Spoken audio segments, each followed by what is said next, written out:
Hello friends, welcome to modern classes. देखिए, आज हम लोग जो पढ़ने जा रहे हैं, आपके द्वारा जो पूछा गया प्रश्न है उसी का जवाब देखेंगे, उसी का सॉल्यूशन देखेंगे और बहुत ही बेहतरीन अंदाज में देखने का प्रयास करेंगे दोस्तों। चलिए हम लोग वीडियो को स्टार्ट करते हैं, लेकिन उससे पहले आपसे एक छोटा सा रिक्वेस्ट करेंगे। यदि आप चैनल पर नए हैं और सब्सक्राइब नहीं किए हैं तो चैनल को सब्सक्राइब कर लीजिएगा, बेल आइकन प्रेस करके लेटेस्ट नोटिफिकेशन को ऑन कर लीजिएगा। देखिए, सबसे बड़ी बात यह है कि इसमें जो भी क्वेश्चन पूछे गए हैं थोड़ा टफ क्वेश्चन है और अच्छे क्वेश्चन भी है, कुछ कॉन्सेप्ट के आधार पर बनाए गए हैं क्वेश्चन। और यह हमें लगता है कि सारे जो क्वेश्चन है वो प्रीवियस ईयर कहीं ना कहीं आए हुए हैं। तो इस वीडियो को पूरा लास्ट तक जरूर देखिएगा। यह कोई जरूर नहीं है कि कोई भी इसमें क्वेश्चन आया है तो टोटल एक चैप्टर से आया है, ऐसा भी बात नहीं है। चैप्टर अलग अलग करके भी आए हैं, तो आप थोड़ा सा ध्यान से धैर्य रख के लास्ट तक बने रहने का प्रयास कीजिएगा। तो चलिए दोस्तों, देखिए हमारा पहला क्वेश्चन कुछ इस प्रकार से है। 5,000 रुपये का 2 वर्षों में चक्रवृद्धि ब्याज और साधारण ब्याज का जो अंतर है वह 32 रुपया है। तदनुसार ब्याज की जो दर है वह कितनी है, इसके विषय में पूछा जा रहा है। यहाँ ध्यान दीजिएगा, वह क्या है, 5,000 रुपये आपका मूलधन है और कह रहा है कि जो टाइम है वह 2 साल में, और हमसे क्या कह रहा है भाई कि आर आपका क्या होगा यदि कंपाउंड इंटरेस्ट और सिंपल इंटरेस्ट का जो अंतर है यानी CI माइनस SI यह क्या है 32 रुपये हो, ऐसा बताया जा रहा है। सबसे पहले एक बात हम आपको याद दिला दें कि जब तक आपका कॉन्सेप्ट क्लियर नहीं होगा तो ये सब जो भी बातें हम बताएंगे थोड़ा समझने में आपको प्रॉब्लम हो सकता है। जो भी नए स्टूडेंट हैं तो उनको थोड़ा सा कोऑपरेट करके इसका बेसिक जरूर देखना चाहिए। हालांकि हम प्रयास करेंगे कि आप नहीं भी जानते हैं तो उसको हम समझा सकें। देखिए, एक बात समझने का प्रयास कीजिएगा, जो 32 रुपया है वह कंपाउंड इंटरेस्ट और सिंपल इंटरेस्ट का डिफरेंट है। तो हम यह देख लेते हैं आखिर है कितना परसेंट। तो अपने मूलधन का कितना परसेंट है इस चीज़ को देखा जाए तो 32 बटा में क्या हो जाएगा, 5,000 हो जाएगा और गुणे 100। क्योंकि ये हम जानते हैं कि कोई भी नंबर किसी का कितना परसेंट है निकालने के लिए यही काम करते हैं कि वह नंबर बटा में जिसके रिस्पेक्ट में पूछा जा रहा है उसके बाद मल्टीप्लाई। ऐसा यदि हम कर रहे हैं तो ऐसे करेंगे तो 5 से कटाएंगे तो क्या हो जाएगा भाई, 5 से 5 छके 30 और यहाँ से क्या होगा 2 और 5 चौके 20, यानी हम ऐसा कर सकते हैं 0.4। और यह जब 10 जाएगा तो क्या हो जाएगा 0.64। इसका सोल्यूशन निकलेगा। आप यह बताइए कि आप जानते हैं क्या कि कभी भी हमें कंपाउंड इंटरेस्ट निकालना हो तो कंपाउंड इंटरेस्ट कैसे निकालते हैं, 2 साल वाला। तो ऐसे हम आपको बताए थे कि x plus Y plus XY by 100 होता है। और यह बात जो होता है वह कैसे होता है भाई, परसेंटेज में होता है। हालांकि हम ये सब बता चुके हैं। और देखिएगा यहाँ x प्लस वाई क्या है भाई, यानी पहले साल में लगाया गया हमारा इंटरेस्ट है, यानी 10% होगा तो 10%, दूसरे साल में 10% लगाए तो दूसरे साल में 10% हम लगाएंगे, और दोनों का मल्टीप्लाई बाई 100। ऐसा इसलिए होता है ये वाला पार्ट क्योंकि कंपाउंड इंटरेस्ट ब्याज पर ब्याज लगता है, इसके कारण। यदि यही बात साधारण ब्याज में होता तो सिर्फ हम कहते हैं कि पहले वर्ष में 10% और दूसरे वर्ष में 10%, दोनों मिला के यानी x प्लस वाई के रूप में केवल लिखते। यानी कंपाउंड इंटरेस्ट में क्या चेंजिंग आया भाई, कंपाउंड इंटरेस्ट में यही चेंजिंग आया है, यानी x प्लस वाई बाई 100, यही परसेंटेज को बता रहा है। अब आप यह बता दीजिए कि 0.68 जो 64 है वह परसेंटेज में इसके कंपैरिजन में ऐसा कब हो सकता है। तो हम देखेंगे कि एक्स वाई का जो वैल्यू है वह 8 रखें हम, तो 8 गुणे 8 बटा में क्या हो जाएगा 100 यदि हो जाएगा तो उस पीरियड में क्या हम कह सकते हैं कि 8 8 है 64 और 64 बटा में यदि 100 होगा तो 64 बटा में 100 को हम ऐसा लिख सकते हैं। इस चीज़ को हम थोड़ा जल्दी करने के विषय में सोचे हैं, यानी बताने का प्रयास किए हैं। आप यह भी जानते होंगे कि जब 8% इंटरेस्ट रेट लग रहा हो तो उस 8% के इंटरेस्ट रेट में कंपाउंड इंटरेस्ट यदि ज्ञात करना हो तो हम क्या करते हैं 8 प्लस 8 प्लस 8 गुणे 8 बटा में 100 ऐसे करके लिखते हैं। तो यहाँ से जो भी हमारा होगा कंपाउंड इंटरेस्ट और सिंपल इंटरेस्ट का जो डिफरेंट होगा यहीं से निकलता है ना, तो इस चीज़ से कंपेरिजन करके आप निकाल सकते हैं। आप यह जरूर कह सकते हैं कि सर जब दोनों समय बराबर है तो आप क्यों नहीं x ही लेके चलते हैं। तो हम फॉर्मूला इसके लिए याद ये करवाए हैं x plus Y plus XY by 100, क्योंकि जब दोनों टाइम में जो रेट है वह अलग अलग हो तब, लेकिन जब एक है तो आप लिख सकते हैं और उसके लिए अलग से हमें क्यों याद करने की जरूरत है। जब दोनों है तो क्या है, दोनों जब सेम रहेगा तो दोनों रख देंगे हम लोग। आशा करते हैं कि इस बात को आप समझे होंगे। चलिए हम लोग नेक्स्ट क्वेश्चन देखते हैं। तो चलिए दोस्तों, देखिए हमारा अगला प्रश्न कुछ इस प्रकार से है। इसमें बोला जा रहा है कि 2 वर्षों के लिए 20% चक्रवृद्धि ब्याज पर कोई धनराशि को जमा किया जाता है, दिया जाता है, तो उस पीरियड में बताया जा रहा है कि 482 रुपया अधिक मिलता है यदि वही जो ब्याज है वह अर्धवार्षिक यदि चलाया जाता है तब, यानी अर्धवार्षिक रूप से चलाया जाता है तब। तो कह रहा है कि धनराशि कितना है। बहुत ही सरल है, थोड़ा समझने का प्रयास कीजिएगा। कह रहा है कि टाइम 2 वर्ष है, टाइम 2 वर्ष है। जो हमारा अधिक मिलने वाला जो राशि है वह क्या है भाई, राशि हमारा 482 रुपया है, 482 रुपया। उसके बाद हमसे क्या कह रहा है, हमसे कह रहा है कि जो रेट है उसको 20% बता रहा है। चलिए 20% कह रहा है अर्धवार्षिक ऐड करने के लिए। तो अर्धवार्षिक जब ऐड किया जाता है तभी इतना ज़्यादा मिलता है, इतना ज़्यादा मिलता है। एक बात थोड़ा समझने का प्रयास कीजिएगा, जिस समय हम बता रहे थे अर्धवार्षिक वाला जो कंपाउंड इंटरेस्ट, तो उस समय हम आपको बताए थे कि जो रेट होता है वो आधा हो जाता है। तो रेट यदि आधा हो जाएगा यानी कि मतलब अर्धवार्षिक में जब काम करेगा तो क्या हो जाएगा, 10% हो जाएगा। और यह बोले थे हम कि जो टाइम होता है वह देखा जाएगा कि कितना टर्म काम करेगा, यानी अर्धवार्षिक रूप से 2 साल चले तो टोटल 4 टर्म काम करेगा ना, तो हम टी का वैल्यू यानी टाइम को 4 लेकर चलेंगे हम लोग। यह बात हम पहले से बता चुके हैं। अब आप यहाँ समझने का प्रयास कीजिएगा, यानी हम कह रहे हैं कि 10% के रेट से 4 वर्ष का निकाला जाए। इसका मतलब यह भी हो सकता है कि 10% के रेट से 4 वर्ष का निकाले जाए तो क्या होगा, इस हिसाब से देखा जाए तो क्या हो सकता है, थोड़ा समझने का प्रयास कीजिएगा। यह इतना ज़्यादा रुपया मिल रहा है यहाँ। देखिए कंपाउंड इंटरेस्ट में यदि 20 के हिसाब से लगेगा रेट तो क्या लगेगा भाई, 2 वर्ष के लिए, तो यक्स प्लस वाई अभी जो बताएं फॉर्मूला उसी के आधार पर यक्स वाई बाई 100 हो जाएगा। यानी कि 20 प्लस 20 प्लस क्या हो जाएगा 20 गुणे 20 बटा में 100। इसको जब सोल्व किया जाएगा तो क्या हो जाएगा 20 20 40 और यहाँ से क्या हो जाएगा 41 हो जाएगा। जब इसी बात को 4 वर्ष के लिए देखा जाए तो इसका पहले 2 साल का निकालेंगे, लास्ट का 2 साल का, उसके बाद फिर दोनों को जोड़ देंगे। तो ऐसा कर सकते हैं, देखिए पहले 2 साल का तो 10 प्लस 10 प्लस 10 गुणे 10 बटा में 100 कह सकते हैं। ये दोनों कट जाएंगे और यहाँ से निकलेगा 10 10 20 और एक क्या हो जाएगा 21। यानी कि स्टार्टिंग का 2 ईयर का 21% हो गया और जो लास्ट का 2 ईयर होगा वो भी 21%, क्योंकि ये 4 साल के लिए हम बताए हैं अभी तुरंत। तो 4 साल के लिए टोटल कितना हो जाएगा भाई, तो पहला 21 और जो लास्ट का 21 है, यानी कि 2 साल पहले वाला 2 साल बाद वाला 21 हो जाएगा। और टोटल 4 साल का निकालना है तो उस पीरियड में फिर से हम कंपाउंड इंटरेस्ट वाला फिर से फॉर्मूला लगाएंगे। 21 गुणे 21 प्लस 21 गुणे सॉरी यहाँ प्लस होगा 21 प्लस 21 प्लस 21 गुणे 21 बटा में 100। ये वाला फॉर्मूला लगाएंगे तो 21 गुना कितना हो जाएगा 42 हो जाएगा और इसको जोड़ेंगे तो 441 होगा, सॉरी मल्टीप्लाई करेंगे तो यहाँ से निकलेगा क्या भाई 42 प्लस 441 है, तो पॉइंट यहाँ तक हो जाएगा क्योंकि 100 नीचे से ऐसे जाएगा तो 42 साल कितना हो जाएगा 46 टोटल 46.41% ऐसा हो जाएगा। ये क्या है 41%। इन दोनों का डिफरेंट कह रहा है 44 हो जाएगा। यहाँ ध्यान से देखिएगा थोड़ा सा, यहाँ और यहाँ का जो डिफरेंट है वह क्या है भाई, तो 2.41 का डिफरेंट है। इस चीज़ को हम लोग थोड़ा यहाँ देख लेते हैं। 2.41% का जो है वह डिफरेंट वहाँ दिख रहा है, वहाँ से इन दोनों का यहाँ ऐसे 44 और 46 से यहाँ जो है 2.41% का है।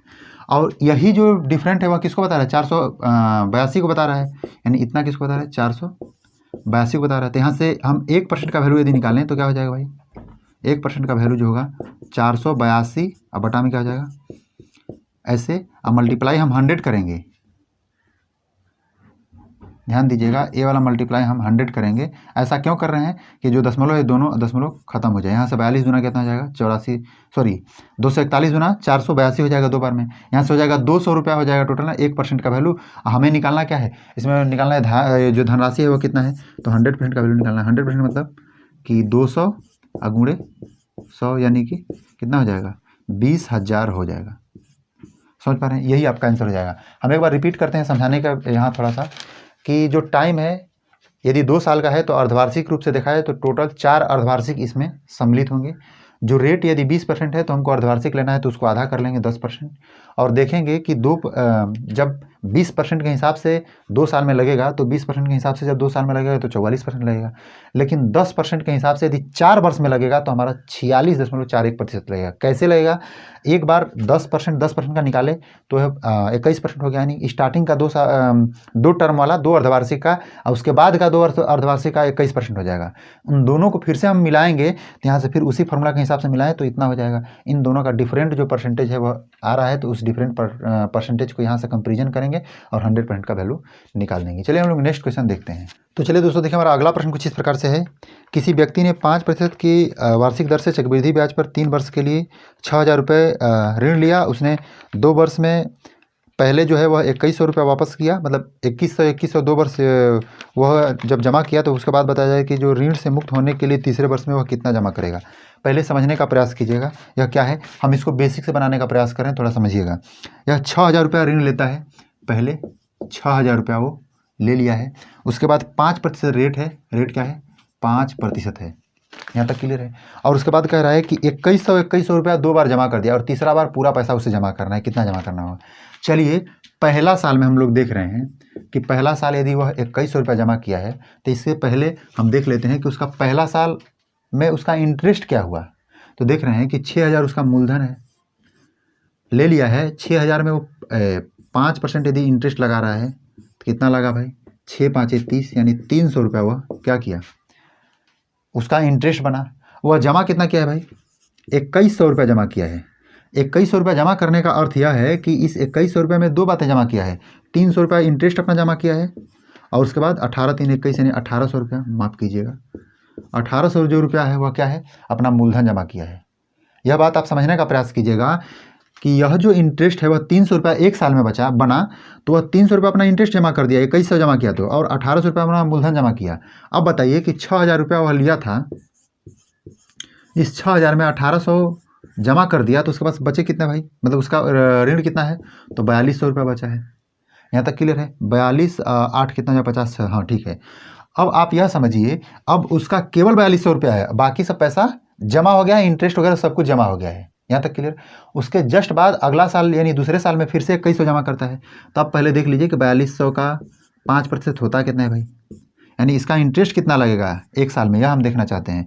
तो 2 से ऐसे काट देंगे और 5 दूना के 10 और 5 चौके 20, 20 कितना है? 10 30 हो जाएगा। 1 मिनट रुकिएगा। 5 दूना के 10 और 1 हो जाएगा, 5 चौके 20 1 21, ऐसे 210 रुपया उसका इंटरेस्ट हुआ। वह जमा कितना कर रहा है भाई? 2100 रुपया जमा किया है ना, तो वह 2 भागों में जमा किया है। एक ठो जो दिया किया है वह अपना इंटरेस्ट जमा किया है, यानी 210 रुपया अपना इंटरेस्ट जमा किया है। और उसके बाद जो बचा पैसा है वह किसके लिए जमा किया है? अपने जो हमारे पास प्राइज है उस प्राइज को कम करने के लिए, जो हमारा ऋण है उसको कम करने के लिए। तो 210 यानी कहें तो 200 मान लीजिए कम किया तो 19 हो गया, यानी 1890 रुपया। यहाँ तक क्लियर है? दोनों को जोड़िएगा तो शायद 2100 हो जाएगा ना, 18 19 20, हाँ 21 हो जाएगा। यानी 1890 रुपया वह क्या किया? अपना मूलधन जमा किया। आप यह थोड़ा समझने का प्रयास कीजिएगा कि जो पैसा 4200 रुपया था उसमें से 1890 फिर से जमा कर दिया, 1890 जमा किया, इसको जब माइनस किया क्या हो जाएगा? 2310 रुपया। अब आप यह बता दीजिए कि 2310 रुपया ही तो अब रह गया है और उसको तीसरे साल में जमा किया है। तो तीसरे साल में जब जमा करेगा तो कैसे जमा करेगा भाई? तो 2310 रुपया और उसके बाद 5% इंटरेस्ट लगाएगा वो। जब 5% इंटरेस्ट लगाया तो ऐसे करेगा, और 5 से कटाएंगे तो 5 दूना के 10 और 2 से कटाएंगे तो 2 के 2 2 के 2, यहाँ से 2 5 10 और 10 मतलब 2 5 10 के बाद 2 5 10 फिर से हो जाएगा ऐसे। यानी 115.5 यानी 2300 रुपया तो उसका खुद का पहले से बकाया है। उसके बाद इंटरेस्ट के रूप में कितना दे दिया? 115.5 दे दिया। तो टोटल उसका कितना बना भाई? देखिए 2310 यानी 310 यहाँ से 115 है तो 3 1 400 15 10 25 यानी कि कितना हो जाएगा? 2 4 2 5 शायद ही होगा। देखिए 5 में 0 जोड़िए 5 हो जाएगा, 1 1 2 हो जाएगा, 3 1 4 हो जाएगा, यहाँ 2.5 हो जाएगा। यानी 2425.5 आपका क्या हुआ? यह आंसर होगा जो कि लास्ट पीरियड में जमा करेगा। थोड़ा समझने का प्रयास कीजिएगा, इस चीज़ को फिर से हम समझाने का प्रयास कर रहे हैं। 6000 अपना मूलधन है, उसमें 5% के रेट से पहले साल में जब लगा तो वह कितना होगा? 300 रुपया बनेगा। उस पर 300 रुपया वह 2100 जमा किया, इसका मतलब 1800 मूलधन जमा किया, 300 रुपया अपना इंटरेस्ट जमा किया। तो जो टोटल पैसे बचे हैं अब कितने बचे? 4200 रुपया। फिर से 4200 में वह 5% अगले साल देगा तो 210 देगा, उसके बाद 1890 अपना मूलधन जमा किया। जो बचा पैसा हुआ वह कितना होगा? 2310 रुपया, और 2310 रुपये में 5% जब लगाएगा तो 115.5 रुपया उसका इंटरेस्ट होगा। और उस इंटरेस्ट के बदौलत फिर आगे गया तो अपना मूलधन प्लस ए सब जमा कर दिया तीसरे साल में और उसका पूरा ऋण फाइनल हो गया। चलिए हम लोग नेक्स्ट क्वेश्चन देखते हैं। देखिए अगला क्वेश्चन बहुत ही इंपॉर्टेंट है, ध्यान समझिएगा। एक बेईमान व्यापारी है, वह ग्राहक से कहता है कि वह क्रय मूल्य पर सामान बेचता है परंतु गलत बाट का प्रयोग करके 20% लाभ कमाता है। बताइए कि 1 kg की जगह पर वह कितना ग्राम तौलता है, इसके विषय में पूछा जा रहा है। बहुत ही आसान क्वेश्चन है, लेकिन इसमें थोड़ा समझने का प्रयास कीजिएगा। जो व्यापारी है वह क्या कर रहा है? कुछ जो मात्रा है उसको कम कर दे रहा है। जैसे मान लीजिए आप 1 kg खरीदने के लिए जा रहे हैं तो उसमें आपको 100 ग्राम 200 ग्राम ऐसे कम करके देता है, तो उसमें उसको फायदा होता है। तो वह कह रहा है 20% का फायदा हो रहा है। तो देखिए थोड़ा समझने का प्रयास कीजिएगा। इसमें जो कह रहा है कि 20% लाभ, इसका मतलब यह है कि 100 रुपया की वस्तु को वह 120 रुपये में बेच रहा है, तब उसे 120% का लाभ 20% का लाभ हो रहा है। इसका मतलब यह है कि 120 रुपया में खरीदा है जिस वस्तु को 120 रुपया में ही बेचेगा। लेकिन यह बात ध्यान दीजिएगा, कह रहा है कि 120 रुपये में खरीदे हैं और 120 रुपये में आपको दे रहे हैं। यहाँ एक बात समझने वाली है, कह रहा है कि हम 1 kg जो खरीदे हैं वह 120 रुपये में खरीदे हैं और हम 120 रुपये आपको दे रहे हैं, लेकिन वह सही मायने में देखा जाए तो 120 रुपये का सामान नहीं दे रहा है, वह केवल 100 रुपये वाले सामान को 120 रुपये में दे रहा है। यही कहना चाहते हैं, फिर से समझने का प्रयास कीजिएगा, क्योंकि यह देखिए कॉन्सेप्ट के आधार बनाएंगे तो यह क्वेश्चन चुटकियों का क्वेश्चन है और इसको जल्दी से बना सकते हैं। यह क्या कह रहा है, कह रहा है कि हम 20% पहले वह छुट्टा रूप से 20% का लाभ ले रहा है, तो हम मान लेंगे कि वह 100 रुपये की वस्तु को 120 रुपये में बेच रहा है, इसलिए 20% का लाभ हो रहा है। ठीक है, यहाँ तक मान लेंगे। और ग्राहक के नज़रिए में हम देखेंगे, ग्राहक से कहना क्या है भाई कि 120 रुपये की वस्तु को हम खरीदे हैं और 120 रुपये की वस्तु को आपको हम दे भी रहे हैं, और केजी की रिस्पेक्ट में कह रहा है तो हम मान लेते हैं कि 120 रुपये में वह 1 kg खरीदा है, लेकिन दे कितना रहा है भाई, वह केवल 100 रुपये की वस्तु को 120 रुपये में दे रहा है।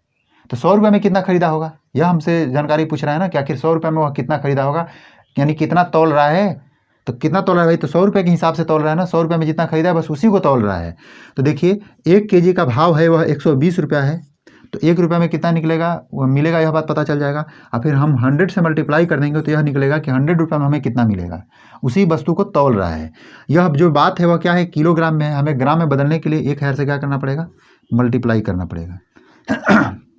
0 से काटिएगा तो 0 से एक बार में कट जाएगा, इसको काटिएगा तो 4 तिहाई 12 और 4 से 25 बार में कटेगा। यहाँ से देखिए तो 2500 बटा में 3 हो जाएगा, क्या हो जाएगा 2500 बटा में 3। अब इसको मिक्स फ्रैक्शन में चेंज कर लीजिएगा, जो होगा वही आपका आंसर हो जाएगा। यहाँ तक आसान है। ये देखिए थोड़ा सा बहुत ही सिंपल क्वेश्चन है, लेकिन इसमें आपको जो थिंकिंग करना है यही थिंकिंग करना है। चलिए हम लोग नेक्स्ट क्वेश्चन देखते हैं। तो चलिए दोस्तों देखिए हमारा अगला प्रश्न कुछ इस प्रकार से है। एक व्यक्ति 4 पैसे प्रति रुपये की दर से आय कर देता है और वह पाता है कि 4% के दर से घट के वह 3.75% हो जाता है, जाने पर उसका जो शुद्ध वार्षिक आय है वह 48 रुपया कम हो जाता है, तो उसकी पूंजी क्या है। देखिए इसमें जो बताया जा रहा है इसको ध्यान समझने का प्रयास कीजिएगा। बोल रहा है कि 4 पैसे प्रति रुपये के दर से इसमें टैक्स दिया जा रहा है, मतलब वह पैसे पहले वह टैक्स दे रहा है। पहले जब टैक्स दे रहा है तो यहाँ ध्यान दीजिएगा कि 4 पैसे प्रति रुपये, प्रति माने 1 रुपया, 1 रुपया में वह 4 पैसा दे रहा है, इसका मतलब कि 4% टैक्स दे रहा है। चलिए यह काम हो रहा है।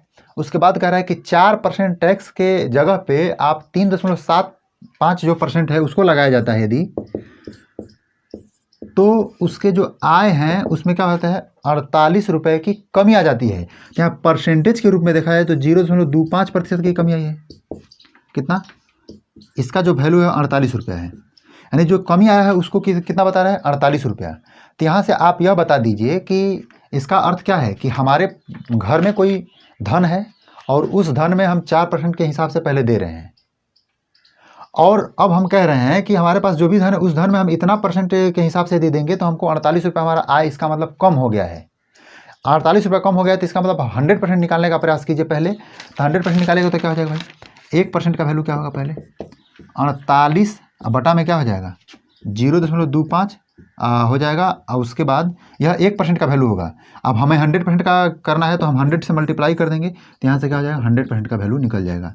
अब देखिए इस दशमलव को हटाइएगा तो 2 0 ऐसे करके बैठ जाएगा, 25 चौके 100 हो जाएगा, और 4 से मल्टीप्लाई कीजिएगा तो क्या हो जाएगा 4 8 32 2, 4 चौके 16 17 18 19, इतना हो गया।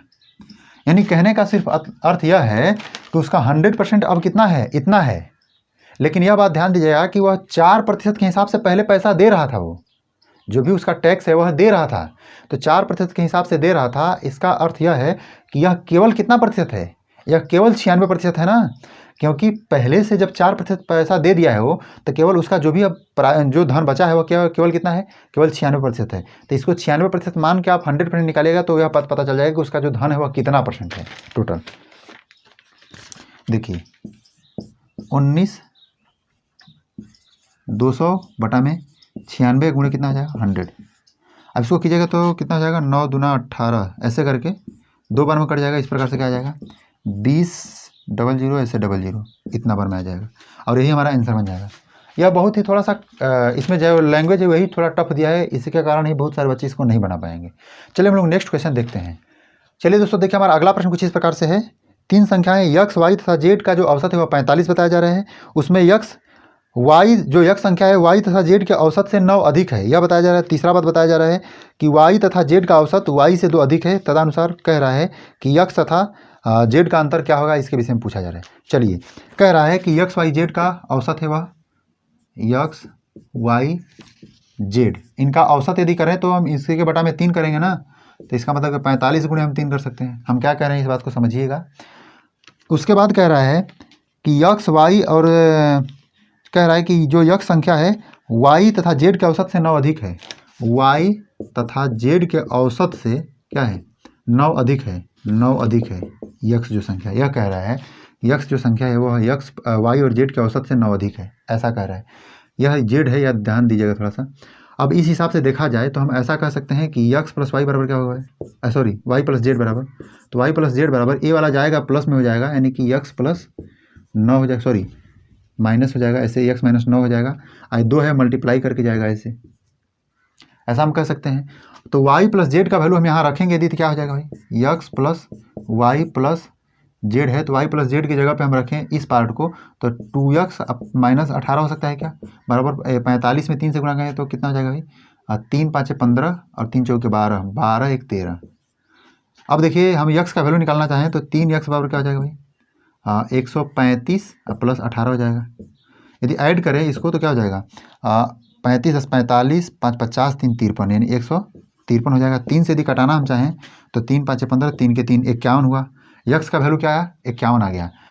देखिए इसमें तीसरा स्टेटमेंट दिया है कि y तथा z का जो औसत है y से 2 अधिक है, y तथा z का जो औसत है, देखिए z है क्या है, y से 2 अधिक है, ऐसा कह रहा है। चलिए इसको हम लोग यहीं रहने देते हैं, उससे पहले हम लोग y प्लस जेड का मान निकाल लेते हैं। कैसे निकालेंगे, यक्स का वैल्यू अभी 51 आया है ना, यहाँ यक्स बराबर 51, और इस 51 का वैल्यू निकालते हैं, यहाँ रख के निकालते हैं, तो 51 प्लस वाई प्लस जेड हो जाएगा, और इसको मल्टीप्लाई करेंगे तो क्या हो जाएगा 135। जब 51 घटेगा तो क्या हो जाएगा भाई, वाई प्लस जेड बराबर क्या हो जाएगा, 51 घटेगा तो 5 में से 1 घटेगा, तो यहाँ से 4 और यहाँ से 5, 13 8 5 13, 8 5 13, ठीक है 84 होगा। यहाँ तक क्लियर है। अब देखिए थोड़ा सा कि यहाँ 84 आ गया। अब इस 84 को हम लोग यक्स वाई प्लस जेड का वैल्यू यहाँ रख देते हैं, तो 84 बटा में क्या हो जाएगा 2, और उसके बाद क्या हो जाएगा वाई प्लस 2 है, ध्यान दीजिएगा क्या है 2 है। इस तरह से क्या हो जाएगा, 42 गुना 84 हो जाएगा, क्या हो 42। इसको हम लोग जब आके यहाँ ऐड करेंगे तो वाई बराबर क्या निकलेगा 44 निकलेगा, 42 गुना 84, इस तरह से अपना निकल गया 44 निकल गया। अब यह 44 हो गया, देखिए यह 51 हो गया, यह 44 हो गया। अब यह क्या होगा भाई, तो आप आसानी से निकाल सकते हैं कि या आप यहाँ से भी निकाल सकते हैं, यहाँ से यहाँ डायरेक्ट रखिए, यहाँ से निकल जाएगा। यह वाला बात यदि 44 है तो जेड क्या होना चाहिए कि यहाँ 84 हो जाए, तो यहाँ से 40 हो जाएगा तभी जाएगा होगा। अब कह रहा है कि इन दोनों का अंतर यानी यक्स और जेड का अंतर ना, तो यहाँ से आपका क्या है 40 और 51 का अंतर देखिए तो कितना हो जाएगा 11 हो जाएगा, और यही आपका आंसर बन जाएगा। क्वेश्चन सिंपल है, इसमें क्या करना है जो भी कुछ बताया गया है उसके हिसाब से अकॉर्डिंग चलना है करके। यह आसान है, जितना ही जल्दी कीजिएगा, जितना फास्ट कैलकुलेशन है उतना जल्दी आप कर पाइएगा। चलिए नेक्स्ट क्वेश्चन देखते हैं। तो चलिए दोस्तों देखिए हमारा अगला प्रश्न कुछ इस प्रकार से है। कह रहा है कि 6 व्यक्ति ABCDEF एक 7वें व्यक्ति G के साथ मिलकर कोई धनराशि जमा करने के लिए एक सहमति बनाते हैं। और उसके बाद कह रहा है कि तदनुसार ABCDEF जो है वह प्रत्येक 100 रुपये जमा करते हैं, और जो G है 7वां व्यक्ति वह क्या करता है कि सातों के औसत से 30 रुपया धनराशि अधिक देने का मतलब अधिक देता है। तब उसके बाद क्या है, पूछ रहा है कि इस प्रकार कुल जो धनराशि है वह कितना रुपया होगी, इसके विषय में पूछ रहा है। चलिए हम यह कह रहे हैं कि सातों का पहले औसत क्या होगा, तो सातों का औसत क्या होगा भाई, ABCDE तक जो यानी 6 लोग हैं वह क्या कर रहे हैं 100 रुपया जमा कर रहे हैं। जो 7वां व्यक्ति है वह सभी के औसत से 30 रुपया अधिक जमा कर रहा है। तो जब 100 रुपया सब लोग जमा कर रहे हैं तो इसका मतलब 600 जमा कर रहे हैं, और 7वां व्यक्ति हमें पता नहीं कितना जमा कर रहा है, तो उसको हम मान लेते हैं कि वह 100 रुपया जमा करता है, ऐसा कर लेते हैं। सभी लोगों का योग हो गया क्या, 6 लोगों का योग प्लस 7वां, तो इनका औसत क्या हो जाएगा भाई, यही हुआ। और हमसे क्या कह रहा है कि वह कितना जमा कर रहा है भाई, इनके औसत से 30 रुपया अधिक जमा कर रहे हैं। इनका औसत क्या है, औसत से 30 रुपया अधिक, औसत से 30 रुपया अधिक जमा कर रहा है। इसी को क्या कहेंगे, वह 7वें व्यक्ति का तो प्राइस कहेंगे, यानी 7वां व्यक्ति जो जमा कर रहा है, यानी 100 रुपया किसके बराबर होगा भाई, उनके औसत यानी सातों के औसत से 30 रुपया अधिक के बराबर होगा। अब इसके हिसाब से आप निकालिए, जल्दी से हो जाएगा। देखिए ऐसा कीजिए कि आप कर दीजिए इसको 600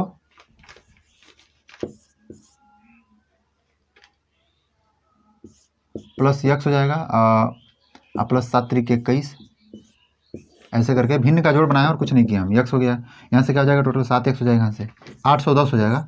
और 810 यह क्या हो जाएगा भाई, यहाँ से मल्टीप्लाई कीजिएगा तो ये हो जाएगा आपको 7 एक्स, ये वाला पार्ट इधर आके माइनस एक्स हो जाएगा, यानी 6 बार में 6 एक्स बराबर कितना हो जाएगा 810 हो जाएगा। 6 से कटाएगा तो क्या हो जाएगा 6 के 6, यहाँ से 2 बचा और यह हो जाएगा 21, 6 दूना के 12, 6 3 18, 18 3 21 3 हो जाएगा, 6 5 30 हो जाएगा। यानी यक्स का वैल्यू क्या हो गया 135 रुपया, यानी कि जो 7वां व्यक्ति वो क्या दिया 135 रुपये दिया। अब कह रहा है कि टोटल 7 लोग मिलकर कितना दिए हैं भाई कुल, तो 600 रुपया 6 लोग दिए थे प्लस 1 लोग 135 दिया, हाँ तो टोटल कितना होगा 735 रुपया, और यही आपका आंसर हो जाएगा। समझ पा रहे हैं? आशा करते हैं कि जो भी कुछ इस वीडियो के माध्यम से हम आपको बताने का प्रयास किए हैं आप समझ पाए होंगे, और जो भी लोग इसको पूछे हैं उनको हम सहमत कर सके होंगे। यदि ऐसा है तो आप हमारे वीडियो को लाइक कर दीजिएगा, दोस्तों के साथ शेयर कर दीजिएगा। आज के लिए बस हम इतना ही रहने देते हैं, मिलते हैं नेक्स्ट वीडियो में, तब तक के लिए आपका धन्यवाद।